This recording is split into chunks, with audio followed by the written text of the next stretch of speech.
subcontractor, 36 years old, married with family, went on the top of a commercial building, got electrocuted, was discovered 2 days later as a family.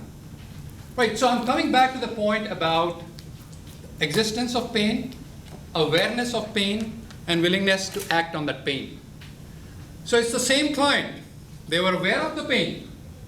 They could address it, but there was no willingness to act on it. So my point is, this filtering process has to be very clear into your mind as to how you're filtering your clients. The last part is, obviously, they might be willing, but do they have the ability to pay for it? All salesperson needs to know that. Can they afford to address that pain? If they are not able to pay for it, that's fine. How would you typically say in this scenario where you have pain, but there's no money? You say bye-bye, thank you? How would you address that? Pain but no money? Yeah. Oh man. I would just continue. I would just say goodbye. Okay, thank you. Thank you. Ooh. Yeah, go ahead. So I asked them, how long has this been a problem, or get a line of credit? Yay. Well, the point is, I think the next point I'm trying to get is, you never sell anything to somebody who can't afford it in the long run. You are not there to make a buck. You are there to solve the problems. And if you're not able to solve it, you address it in the way which is mutually comfortable, but you keep the relationship on. Because guess what? When they get the money, who do you think they're going to call when they need to address that problem? CRBC. One of the options. I guess you work for CRBC. No.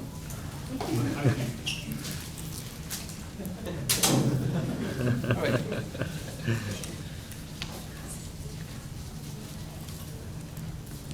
So at this point, you've qualified your client. You know there is next ability, everything. You go right ahead with the grade. Now, as per Sandler, the next methodology is not getting into your product or service. You want to get into an upfront contract. Oh. That'll probably wake you up. Thank you. If anybody else needs that, please let me know. This upfront contract is something that you've already pre-qualified your clients. You're at the point, but you don't want to get into your product and service, product and features still.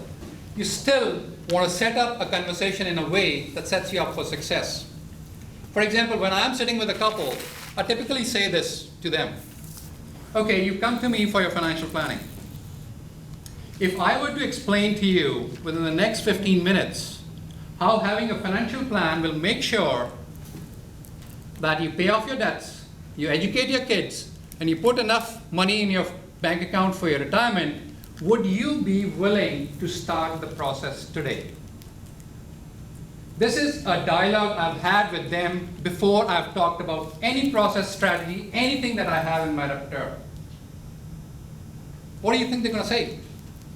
It helps. Yes, I don't have enough to give to everybody. Oh.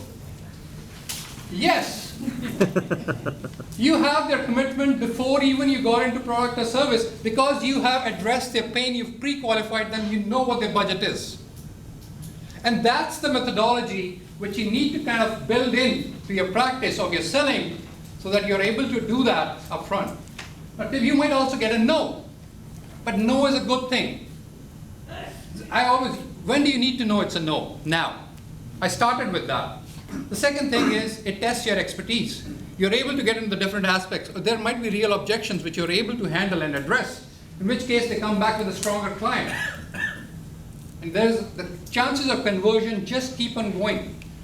And let's say it's a very big client and you say, okay, they say no. How many of us will feel dejected? I've lost big clients. You were after a big potential client that you were trying to get on, but you just couldn't get it because it was absolute no. Alex, what would you do? Move on. Wonderful, thank you. You get 2 for that. You need to get back on the horse as soon as you can. Listen to a motivational CD, whatever it takes to get your adrenaline up, and you get going again.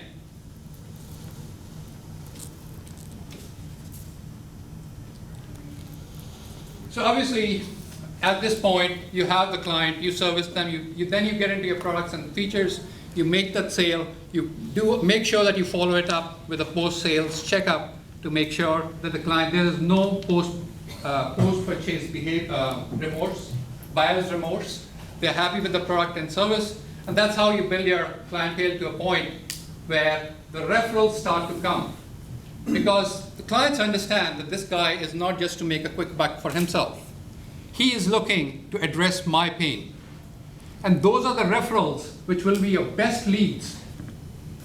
When you get a referral, what is the chance of closing? When somebody picks up the phone and calls me that my friend gave me a name and you are his financial planner, can we set up and talk? What do you think are my chances of closing that sale? Higher, significantly higher. I've never lost a sale. It's 100%. And I don't want to jinx it, but that's what it is because there's somebody else calling you. You haven't picked up the phone and called. Somebody else picked up the phone and called. It's only for you to lose if you decide to do that.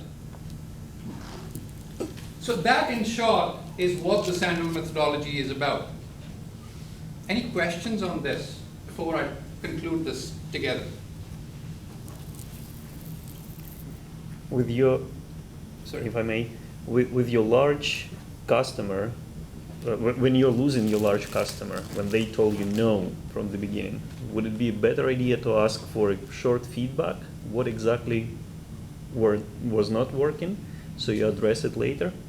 See, it's a good idea, but depends upon what cycle you're following. Probably they just don't want to do business with you. They could already have an existing relationship with another vendor or supplier. But it's always a good idea to ask. That's a very good point. So some customers may not have interest in buying your products, but they may have the wealth, right? Do you suggest like convincing them to buy? For example, one time I went for a car service, but they sold me a car. Christine. All right, so what's your question there? So like, is it like even the customer is not interested in the product? Let's say if I don't need a pen, even if I don't need a pen, is it possible to convince the customer if he has the wealth and if he has a need but he has not identified? Yeah. Is it good to pitch him and then make sure that make him understand that he needs a pen and sell that pen to him? So there could be an existing pain, or you could create a need, right? Some of the affluent products, they're not about meeting pain. They're about self-esteem, in which case the need can be created to show the self-actualization or grandizement based on a product or a feature.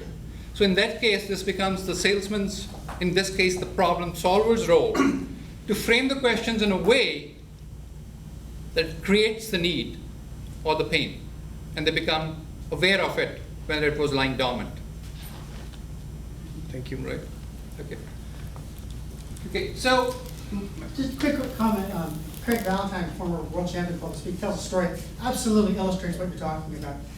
You went to buy a car, and the first car agent tries to sell him on the carburetor strength and how many cc's, and he goes away and he doesn't buy the car. And he comes back the next day. A different salesperson says to him, "Man, you're going to look hot in that car. The chicks are really going to love it."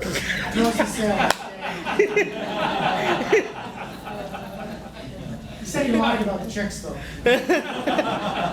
I'm so glad I don't problem solve cars.